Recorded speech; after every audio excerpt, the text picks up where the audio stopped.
Ouvrir une librairie dans une petite ville de 3000 habitants, c'est le pari fou dans lequel s'est lancée cette passionnée de lecture il y a 5 ans. Maintenant, on fait partie des auteurs dont j'ai reçu tous les livres. Je trouvais assez agaçant, parce que je vivais à la campagne, de ne pas avoir accès à la diversité éditoriale, de ne pas avoir accès aux livres facilement. Alors, bien sûr, il y a des librairies à 20-30 km autour de Rochervière, mais ça veut dire se déplacer, ça veut dire, bien sûr, il y a des sites internet, mais ça veut dire que quand on commande des livres sur un site, genre les grands américains, en fait, on va chercher que des livres qu'on connaît déjà, ou alors des livres qu'un algorithme vous propose.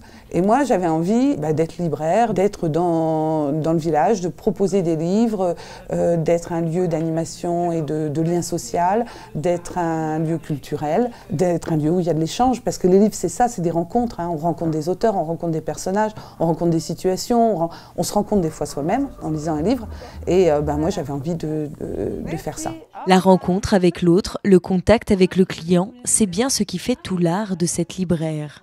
Moi, ce que j'aime défendre, c'est le livre qui va convenir à la personne qui vient chercher un livre. C'est ça qui me plaît. Moi, je ne suis pas critique littéraire, je ne suis pas capable de vous dire ce livre-là est magnifique, il va passer les années et un jour, ce sera Proust. Ça, c'est pas dans mes compétences, hein. Je suis une simple lectrice qui lit beaucoup plus sûrement que la moyenne.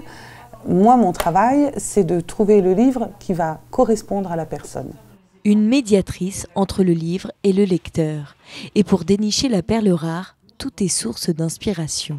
On va jongler entre des découvertes qu'on a envie de faire dans certaines maisons d'édition ou des auteurs, et ça c'est dans le cadre de premiers romans, et des auteurs où là, confirmés, on aime ce qu'ils font, donc on a envie de les suivre et de les pousser.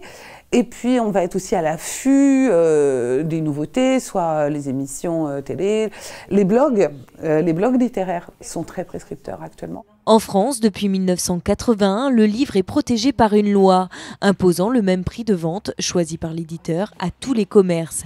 Une protection qui permet sans doute aussi aux petites librairies indépendantes, comme celle de Christelle, de perdurer et qui encourage également la diversité littéraire.